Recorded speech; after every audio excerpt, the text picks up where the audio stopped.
하겠습니다.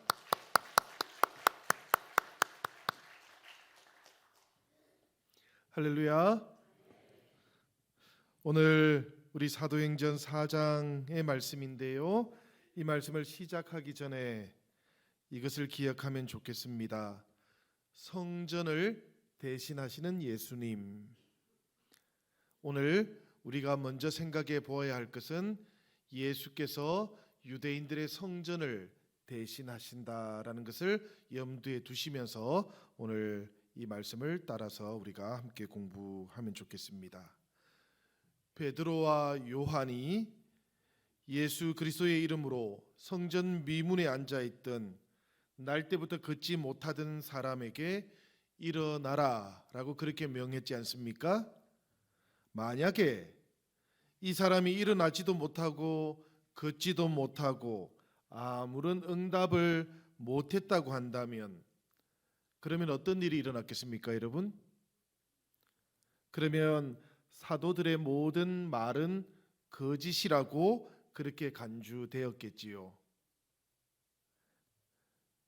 만일에 일어나서 걷는다면 나사렛 예수께서 주가 되시고 메시아가 되셨다라는 이 사도들의 증언이 참되다라는 것이 드러나게 되는 것입니다.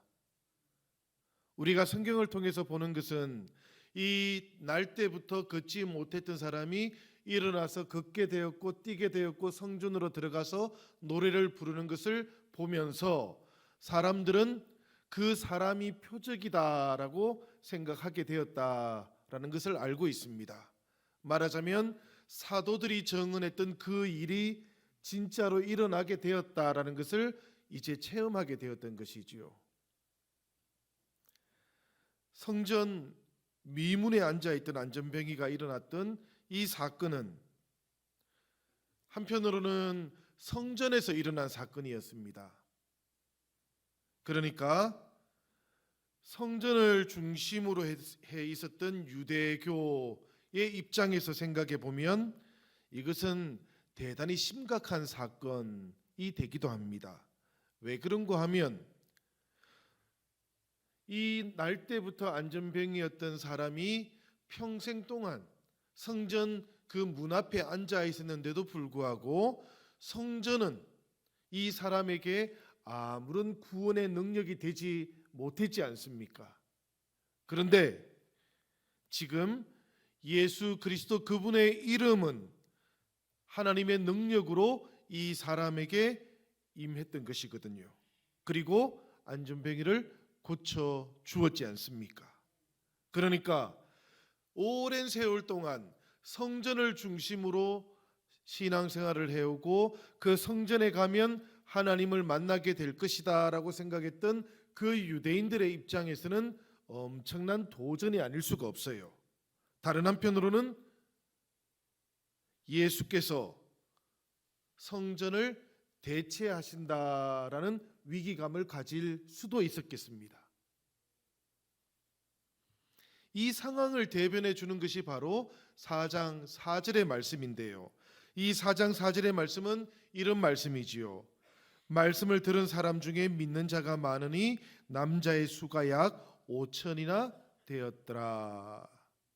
말하자면 사람들 속에서 이제 성전은 점점 더 예수님으로 대체되어 가고 있다라는 그런 이야기입니다.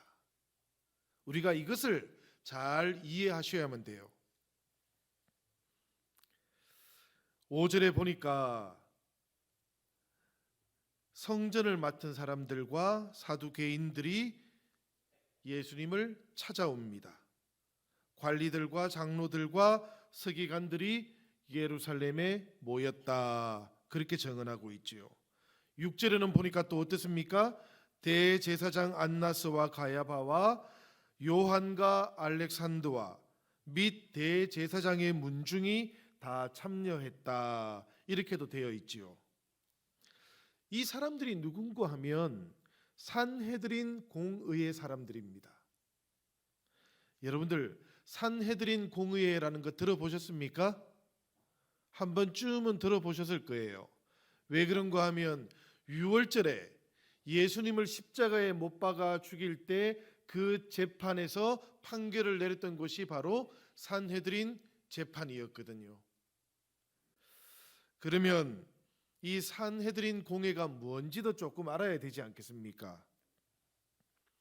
본래 남유다가 구약의 이야기입니다. 남유다가 바벨론의 포로로 잡혀갔지 않습니까? 그렇게 포로로 잡혀갔다가 페르시아가 갑자기 나타나가지고 또 바벨론을 정복해 버렸습니다. 그래가지고 페르시아 시대에 이스라엘 백성들이 포로로 잡혀갔다가 1차, 2차, 3차 이렇게 예루살렘으로 돌아오게 돼요. 첫 번째는 누가 데리고 왔습니까? 저게 나오나요? 좀 나오네요. 보니까 벌써 제가 다 여쭤보려고 했는데 처음에는 스룹바벨을 통해 가지고 제일 먼저 돌아왔어요. 돌아와가지고 이 예루살렘 성전을 잘 회복하려고 했죠. 그리고 난 다음에 한 8년쯤 지나가지고 이번에는 두 번째로 또 2차로 기환을 했는데 그때 누가 이 사람들을 다 데리고 왔는가 하면 에스라를 통해서 데리고 왔어요. 그리고 나서 세 번째로 또 데리고 왔는데 그때는 누가 데리고 왔습니까? 여러분들 참 잘 아십니다. 네. 그런데 이 두 번째로 데리고 왔을 때 에스라가 이 포로들을 전부 데리고 왔을 그때에 페르시아의 왕이 이 에스라에게 특별한 권한을 하나 줬어요. 그게 뭔가 하면 이제 포로에서 돌아가면 이 유다 나라에서 이 유다를 다스릴 수 있는 자치 기구, 일종의 자치 정부를 만들 수 있도록 그렇게 허락을 해 주었던 거예요. 그래서 에스라를 포함해서 전체가 71명이 되도록 이렇게 자치 정부를 만들었는데 그게 뭔가 하면 산헤드린이라는 겁니다. 에스라는 이제 애초에 그 명령을 받은 사람이니까요. 빼놓고 백성들이 그 백성들 속에서 대표를 뽑는 거예요. 구약 성경에서는 그것을 뭐라고 부르는가 하면 백성들의 장로라고 그렇게 부릅니다. 그렇게 해서 이제 70명이 뽑히게 돼요. 이 70명은 어디에서 기원이 되었는지를 혹시 아시겠습니까? 저긴 아직 안 나오지요. 네. 이 70명은 어떻게든 70명이 되었는가 하면 민수기에 나옵니다. 하나님께서 모세에게 명령을 했어요. 모세에게 11장에 보니까 길게 나오는데 한번 읽어볼까요? 우리 같이 다 같이 시작. 이스라엘 노인 중에 내가 알기로 백성의 장로와 지도자가 될 만한 자 70명을 모아 내게 데리고 와 해막에 이르러 거기서 너와 함께 서게 하라. 내가 강림하여 거기서 너와 말하고 내게 임한 영을 그들에게도 임하게 하리니 그들이 너와 함께 백성의 짐을 담당하고 너 혼자 담당하지 아니하리라. 자, 여기에 보니까 몇 명입니까? 모세까지 포함하면 몇 명이지요? 71명이지요. 그죠? 바로 이 전통을 따라서 에스라가 이 자치 정부 산헤드린을 71명으로 정했던 겁니다.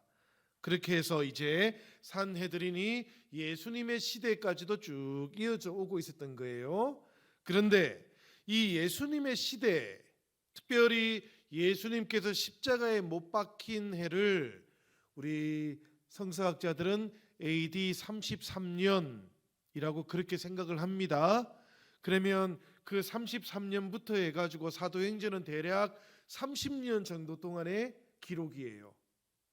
그러면 이 전체 30년 동안 산헤드린 공의회가 몇 번 모였을까?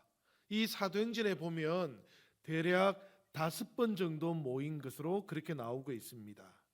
산헤드린이 5번 정도 모여서 재판을 했다라는 그런 이야기예요. 그 첫 번째는 당연히 33년에 예수님에 대한 재판이었습니다. 그 예수님의 재판이 있었고요. 이 산헤드린 공의회가 한밤중에 예수님을 긴급 체포했던 겁니다. 요즘 말로 하면. 그리고는 가짜 증인들을 세우고 한밤중에 재판을 했습니다. 그리고 총독 빌라도의 손을 빌어서 예수님을 죽여버렸죠. 이것이 첫 번째 산헤드린 재판이었는데 사도행전에는 두 번째, 세 번째, 네 번째, 다섯 번째도 계속해서 나오고 있습니다. 오늘 우리가 읽었던 이 말씀은 그 중에서도 두 번째 산헤드린 재판에 대한 이야기입니다. 이 재판에 불려갔던 사람들이 누굽니까? 지금 누구죠? 사도들 가운데 베드로와 요한입니다. 그죠? 이 두 사도가 붙잡혀 갔어요. 이미 그 전날 밤에 감옥에 갇혀 있다가 그 이튿날 산헤드린 재판이 열렸던 겁니다. 그 재판의 이야기를 오늘 우리가 읽었던 것이고요. 세 번째는 언젠가 하면 이제 사도행전 5장에 보면 계속해서 나오는데 예루살렘에 더 많은 사도들이 이제 재판에 불려가서 재판을 당하게 됩니다. 그리고 네 번째는 사도행전 7장에 나오는데 누군가 하면은 스테판의 이야기입니다. 그죠? 스테판이 그때 돌에 맞아 죽게 되는 그 재판을 받게 되는 것이죠. 그리고 나서 오랫동안 산헤드린 재판은 안 열려요. 한 30년 가까이 세월이 흘러갑니다. 그러다가 누가 재판을 받게 될까요? 바울이 받게 됩니다. 그러니까 이 사도행전에는 총 예수님까지 포함하면은 5번의 산헤드린 재판이 열렸다라는 이야기인데 제가 이 이야기를 길게 하는 이유는 이것 때문입니다. 사도행전의 역사를 우리는 성령의 행전이라고 그렇게 불러요. 성령께서 역사하셔가지고 사도들이 복음을 전했던 역사입니다. 그런데 이 가운데 산헤드린 재판이 계속해서 이렇게 이어지고 있다는 이야기는 복음의 역사, 성령의 역사가 있는 그곳에 복음을 가로막는 산헤드린의 끊임없는 방해도 있었다라는 그런 이야기입니다. 예수님께서 생각을 해보면 십자가에서 다 이루었다 하실 그때에 예루살렘 성전의 휘장이 위로부터 아래로 찢어졌다 그러지 않습니까? 여러분 기억나십니까? 이 말씀을 읽었죠. 우리가 이것은 성전 안에 지성소와 성소를 구분했던 휘장이 찢어진 것이거든요. 이 얘기는 무슨 이야기인가 하면 약 1500년 동안 유지되어 왔던 제사장 나라가 끝이 났다라는 이야기예요. 그죠 여러분? 제사장 나라 이스라엘이 이 지성소에서 하나님이 임하는 그곳에서 하나님이 임재하시면 구원을 받고 그렇지 않으면 구원을 못 받는 그 제사장 나라의 시스템을 가지고 1500년을 살아왔는데 이 지성소와 성소를 가로막고 있는 휘장이 위에서 아래로 쭉 찢어져 버렸다라는 것, 휘장이 사라져 버렸다라는 것은 이제 제사장 나라의 그 기능이 사라져 버렸다는 이야기예요. 왜 사라졌을까요, 여러분? 이제는 예수께서 그 역할을 하신다라는 거예요. 그죠? 예수께서 제사장의 역할을 하시게 되었다라는 이야기입니다. 그런데 산헤드린 이 사람들은 찢어진 성전의 휘장을 다시 이어 붙였습니다. 의미로 보면 그렇다는 이야기예요. 이미 하나님께서는 메시아를 보내셔가지고 그 메시아를 통해서 하나님의 나라를 새롭게 시작을 하고 계시는데 주님의 십자가와 부활의 사건을 통해서 하나님의 나라가 이미 사람들 속에 임했고 이제는 누구도 지성소에 가서 하나님을 만나는 것이 아니라 우리에게로 임하신 메시아를 통해서 하나님을 만나는 길이 활짝 열려버렸는데 이 산헤드린 사람들은 성전 휘장을 다시 이어 붙였던 겁니다. 그리고 무엇을 하고자 했는가 하면 제사장 나라를 이어가고자 했던 거예요. 그러니까 제사장 나라를 이어가기 위해서 하나님의 나라를 위해서 보냄을 받은 예수님을, 사도들을, 스테반을, 바울을 핍박하고 죽이려고 했다라는 그런 이야기입니다. 복음이 역사하고 성령이 역사하고 또 교회가 세워져 갈 때에 이런 저항도 함께 뒤따라 왔다라는 것이 사도행전의 정언이라는 이야기입니다. 여러분, 우리는 이 산헤드린의 이야기를 읽으면 교회가 날마다 주님의 부흥의 역사를 이어가고자 할 때 반드시 깨어서 기도해야 한다라는 그런 교훈을 얻습니다. 우리 영신교회도 이렇게 다시 교회가 새로워지고 회복되고 성령의 역사를 이어가고자 할 때 우리들 모두가 깨어서 기도할 수 있기를 주님의 이름으로 부탁을 드립니다. 베드로의 설교 가운데 핵심적인 내용이 무엇이었는가 하면 나면서부터 걷지 못했던 그 사람이 고침을 받은 것은 자기들이 한 일이 아니었다라는 이야기였습니다. 이게 3장에서 우리가 본 이야기죠, 그죠? 사람들이 전부 다 베드로와 요한을 찾아와 가지고 열강을 하니까 왜 우리를 보면서 열강을 하십니까? 우리가 한 일이 아닙니다. 그렇게 이야기를 했어요. 그리고 나서 베드로가 뭐라고 하는가 하면 이 기적은 얼마 전에 6월절에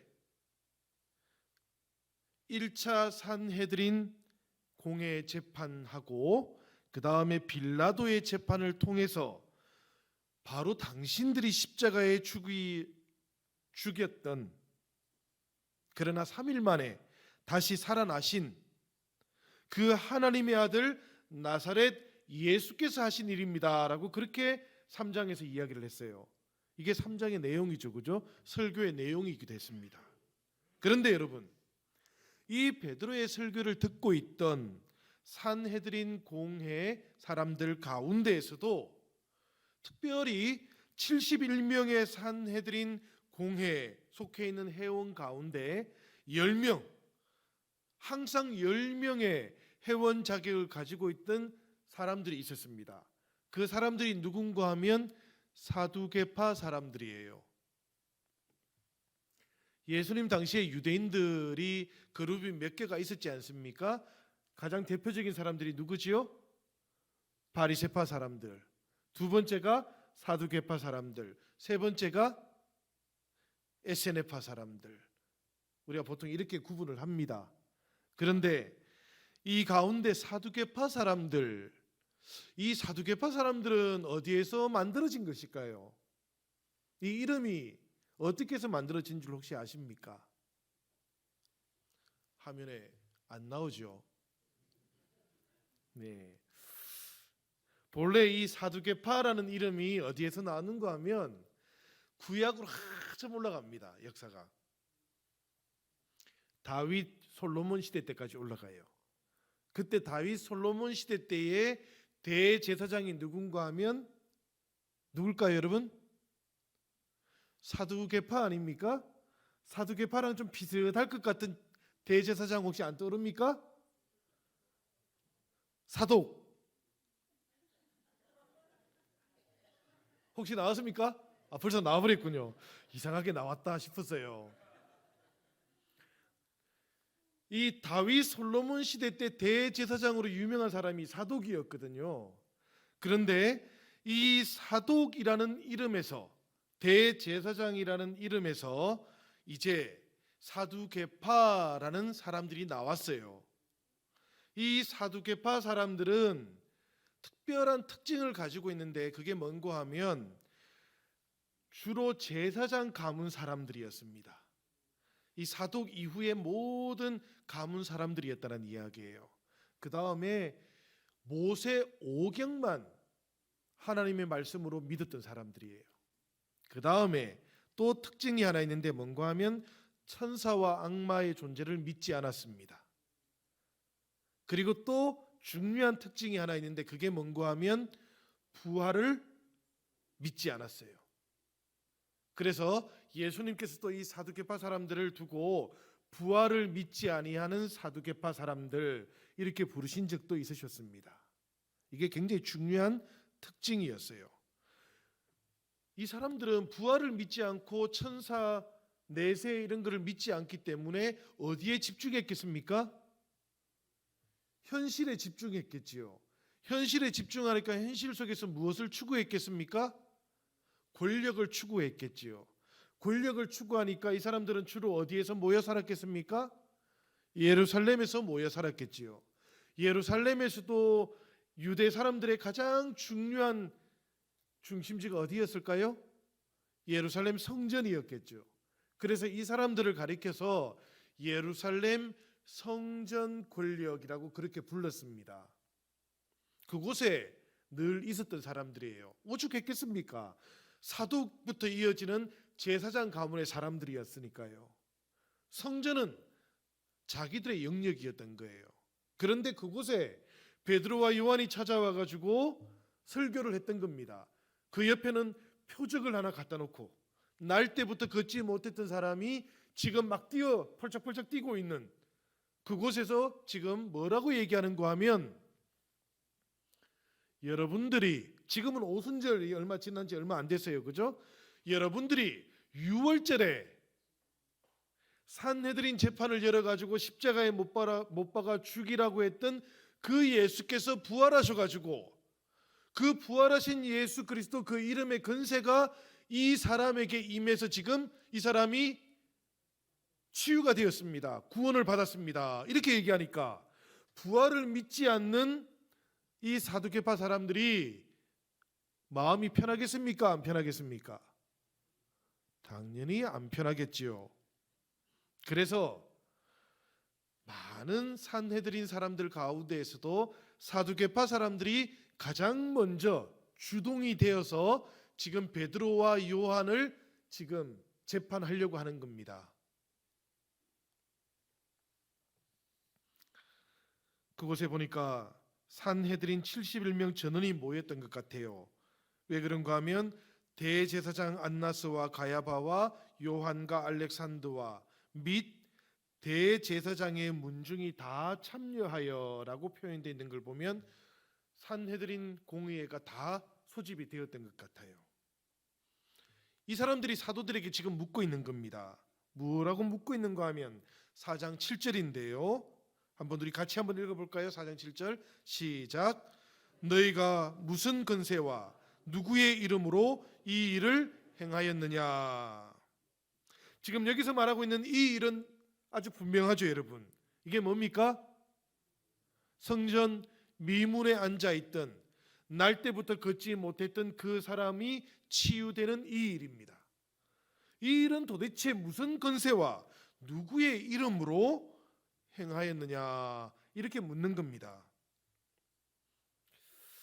9절부터 10절까지 이어지는 본문의 말씀은 지금 보면 변호사가 없어요. 이게 재판인데 변호사가 없어요. 베드로가 지금 자기를 변호하는 겁니다. 그 9절과 10절의 내용이 어떤 내용인가 하면 이렇습니다. 만일 당신들이 날 때부터 걷지 못하던 이 사람에게 행한 착한 일의 원천이 무엇이냐 이렇게 묻는다면, 설교했던 내용입니다. 그죠? 당신과 이스라엘 백성들은 똑똑히 알아두시오. 당신들이 십자가에 못 박아 죽였지만 하나님께서 죽은 자 가운데서 살리신 나사렛 예수 그리스도의 이름으로 이 사람이 건강하게 되어서 당신들 앞에 있는 것이오. 이렇게 이야기를 했던 거예요. 이어지는 11절의 말씀은 구약 성경의 인용이고 내용은 12절로 이어지는 것이죠. 이 베드로의 자기 변호는 그 내용이 뭔가 하면 대단히 중요한 말씀이죠. 12절 말씀 우리 같이 한번 읽어보겠습니다. 시작. 다른 이로서는 구원을 받을 수 없나니 천하 사람 중에 구원을 받을 만한 다른 이름을 우리에게 주신 일이 없음이라. 아멘. 이 말씀은 너무나 잘 아는 말씀인데요, 여러분. 이 말씀은 이 시대에도 여전히 유의한 말씀이고 우리들 모두에게도 아주 중요한 말씀인데, 그런데 여러분, 이 말씀의 가장 직접적인 의미도 우리가 알고 있어야 됩니다. 일반적인 의미 말고 직접적인 이 맥락에서의 의미도 알고 있어야 돼요. 그게 뭔고 하면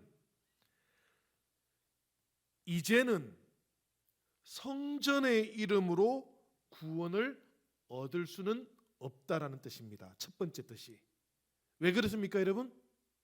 성전의 시대가 지나갔기 때문에 그런 거예요. 그죠? 제가 처음부터 말씀을 드렸지 않습니까? 성전을 대체하시는 누구시라고요? 예수님. 이제 사람들은 더 이상 그 성전에 가서 하나님을 만나지 않습니다. 그죠? 이제는 부활하신 그리스도 예수의 이름 안에서 사람들은 하나님께로 나아갈 수 있게 된 것입니다. 그러니까 다른 이로서는 구원을 받을 수 없나니 천하 사람 중에 구원을 받을 만한 다른 이름을 우리에게 주신 일이 없습니다라는 이 말씀의 첫 번째 의미는 성전을 통해서 구원받는 시대가 지나가 버렸습니다. 그러니까 이 말의 또 다른 의미는 이런 것이겠죠. 유대교의 시대는 지나가 버렸습니다. 율법의 시대도 지나가 버렸습니다. 그러면 이제 무슨 시대가 시작되는 겁니까? 복음의 시대가 시작되는 것입니다. 예수 그리스도와 함께 하나님의 나라가 새롭게 시작되는 것입니다라고 그렇게 말씀하는 거예요. 이 말씀은 제사장 나라가 끝나고 하나님의 나라를 시작하신 예수 그리스도, 오직 그분의 이름으로만 구원을 얻는 시대가 시작되었습니다. 이것은 이제 유대인을 통해서 하나님께서 모든 백성들을 구원하고자 했던 그 언약의 시대가 지나가고 그리스도 예수를 통해서 모든 열방들이 구원을 얻게 되는 시대가 시작되었습니다 라는 그런 뜻이기도 합니다. 여러분, 이것을 우리는 이제 사도행전의 역사를 통해서 성령이 역사하는 걸 보게 되는 것이지요. 히브리서 10장 19절 20절의 말씀은 이것을 이렇게 표현하고 있기도 합니다. 우리가 너무나 잘 아는 말씀인데 같이 한번 읽어봅시다. 시작. 그러므로 형제들아, 우리가 예수의 피를 힘입어 성소에 들어갈 담력을 얻었나니 그 길은 우리를 위하여 휘장 가운데로 열어놓으신 새로운 살 길이요 휘장은 곧 그의 육체니라. 이 말씀이 우리가 조금 전에 읽었던 11절의 말씀과 똑같은 내용입니다. 그렇죠? 다른 이로서는 구원을 받을 수 없나니 천하 사람 중에 구원을 받을 만한 다른 이름을 우리에게 주신 일이 없습니다 라는 말씀은 예수 그리스도 그분이 이제 이 성전의 시대를 다 지나서 그 성전 지성소로 들어가는 새로운 길을 우리에게 열어주셨기 때문에 예수 그리스도라는 그 길을 걷기만 하면 누구든지 구원을 얻는 시대가 우리에게 열렸다라는 그런 말씀인 것이죠. 그래서 복음서에서 예수님은 자기를 가리켜서 내가 바로 그 길이다라고 그렇게 부르는 거 아닙니까? 내가 길이요 진리요 생명이다라는 말씀은 그런 뜻인 겁니다. 여러분, 길이고 진리고 생명이라고 말하는 그 앞에 붙어있는 내용이 중요한 거예요. 예수께서 그 길이고 그 진리고 생명이다. 성전의 시대가 지나갔다라는 그런 이야기입니다. 여러분, 율법의 시대도 지나갔다. 이제는 오직 예수 그리스도 그분을 통해서 하나님께서 우리에게 보여주신 그 은혜의 시대가 시작된 것이다. 그렇게 선포했던 겁니다. 사도행전 이 베드로도 똑같이 그것을 선포하고 있는 것이죠. 이 이야기를 전해들은 산헤드린은 너무나 당혹스러웠습니다. 왜 그렇습니까, 여러분? 자신들의 시대가 지나갔다고 하지 않습니까? 지금 다른 이야기가 아닌 거예요.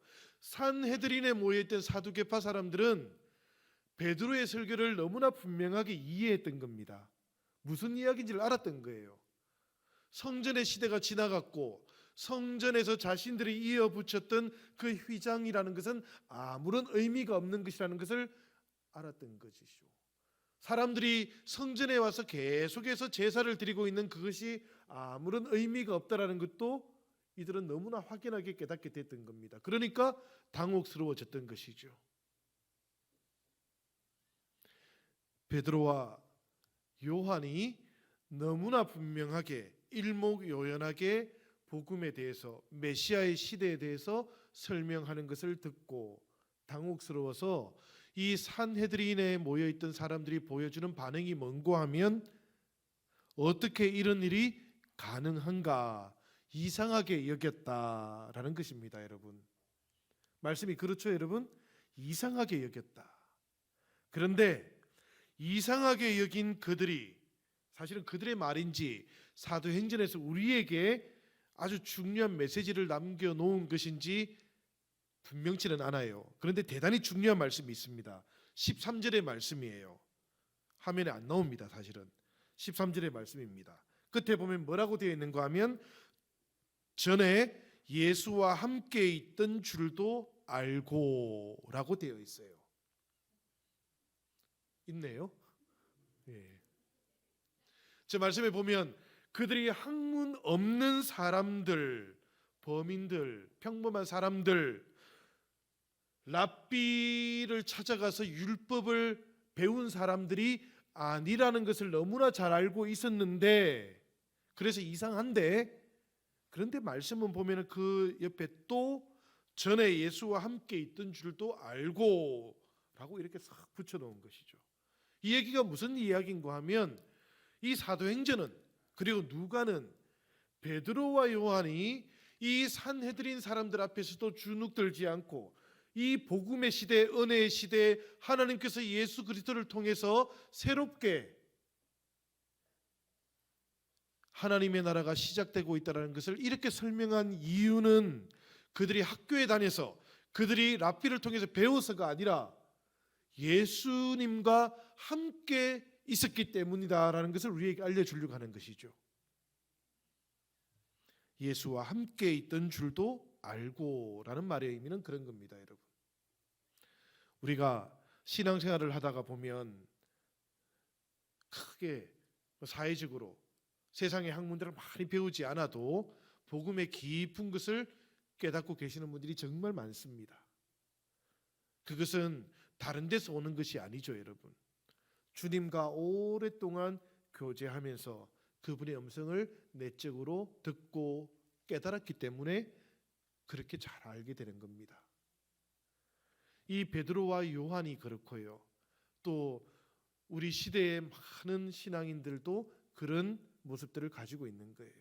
예수 그분과 함께 있기 때문에 그런 겁니다. 이 산헤드린에 있던 사람들 어찌할까 고민이 지금 많습니다, 여러분. 왜 그런가 하면 이 베드로와 요한이 더 이상 주눅이 들지 않잖아요. 두려워하지도 않잖아요. 베드로가 얼마 전까지 두려워했던 사람들이잖아요. 너도 그 갈릴리 사람 중에 하나지라고 했을 때 3번이나 부인했던 사람이잖아요. 두려워하고 비겁했는데 이제는 그러지 않는 거죠. 그리고 그 옆에는 표적이 있잖아요. 그러니까 산헤드린 사람들이 고민이 지금 깊어지는 겁니다. 어찌해야 될까? 예루살렘 모든 사람들이 그걸 다 아니까 어떻게 할 수가 없어서 이렇게 결론을 내렸습니다. 풀어주고 그 다음에 다시는 나가서 이 말을 하고 다니지 말아라. 그랬는데 이때 베드로가 뭐라고 대답을 합니까, 여러분? 사도행전 4장 19절의 말씀인데요. 19절 우리 한번 같이 읽어볼까요? 화면 나옵니까? 예, 같이 한번 봉독해 봅시다. 시작. 하나님 앞에서 너희의 말을 듣는 것이 하나님의 말씀을 듣는 것보다 옳은가 판단하라. 아무 말도 하지 말라고 하니까 베드로가 오히려 대묻습니다. 반문을 합니다. 하나님 앞에서 너희의 말을 듣는 것이 하나님의 말씀을 듣는 것보다 옳은가 너희가 스스로 한번 판단해 보아라. 이 사두개파 사람들 할 말이 있었겠습니까? 없었겠습니까? 하나님 앞에서라는 건 너무나 중요하잖아요, 지금. 그죠? 그들도 하나님 앞에 있고 베드로도 하나님 앞에 있어요. 똑같은 전통을 가지고 있는 겁니다. 하나님 앞에서 사람의 말을 듣는 것이 중요하냐, 하나님의 말씀을 듣는 것이 중요하냐, 이렇게 되물으니까 어떤 말도 하지 못하는 것이죠. 이 사도행전 오늘 4장의 말씀은 우리에게 너무나 분명하게 이제 성전의 시대는 지나갔다.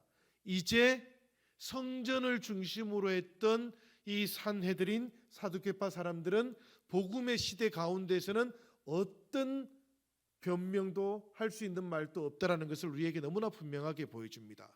이 베드로의 대답 때문에 말문이 막혀버린 것이죠. 그런 다음에 이 베드로와 요한은 뭐라고 하는가 하면 20절에 이렇게 말하고 있지 않습니까?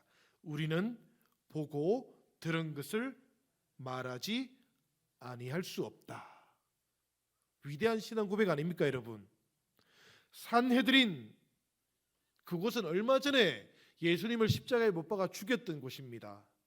그곳에서도 이 베드로와 요한은 이제 더 이상 비겁해지지 않습니다. 두려워하지 않습니다.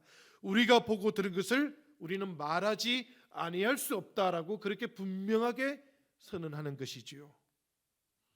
성령 충만한 베드로와 요한의 모습입니다. 그리고 오늘 저와 여러분들이 함께 하기 원하는 믿음의 고백인 줄로 믿습니다. 보고 들은 것을 말하지 아니할 수 없는 사람들이 되기를 바랍니다. 왜 그런가 하면 우리가 하나님 앞에 있기 때문에 그렇습니다, 여러분. 왜 그런가 하면 우리 안에 예수님이 계시기 때문에 그렇습니다. 왜 그런가 하면 우리 안에 성령께서 계시기 때문에 그렇습니다. 그렇기 때문에 우리가 보고 들은 것, 우리가 체험한 것을 말하지 아니할 수 없는 것입니다, 여러분. 우리 영신교회가, 우리 사랑하는 성도들이 성령께서 우리에게 주시는 이 음성을 따라서, 예수 그리스도께서 우리에게 주시는 그 은혜를 따라서 우리가 보고 듣고 체험한 이 모든 것들을 말하지 않고 전하지 않고는 견디지 못하는 성령의 사람들 되기를 바랍니다. 우리들 모두가 이제 더 이상 이 성전의 시대가 아니라 은혜의 시대, 복음의 시대, 예수 그리스도와 함께 시작되고 있는 그 하나님의 나라의 시대 속에 이미 들어가 있기 때문에 그런 겁니다, 여러분. 사랑하는 여러분, 성전을 대신하신 그 예수님과 더불어 우리들 모두가 그 새로운 시대 가운데에서 복음을 전하며 살아가는 정인이 되기를 바랍니다. 우리 같이 기도하겠습니다.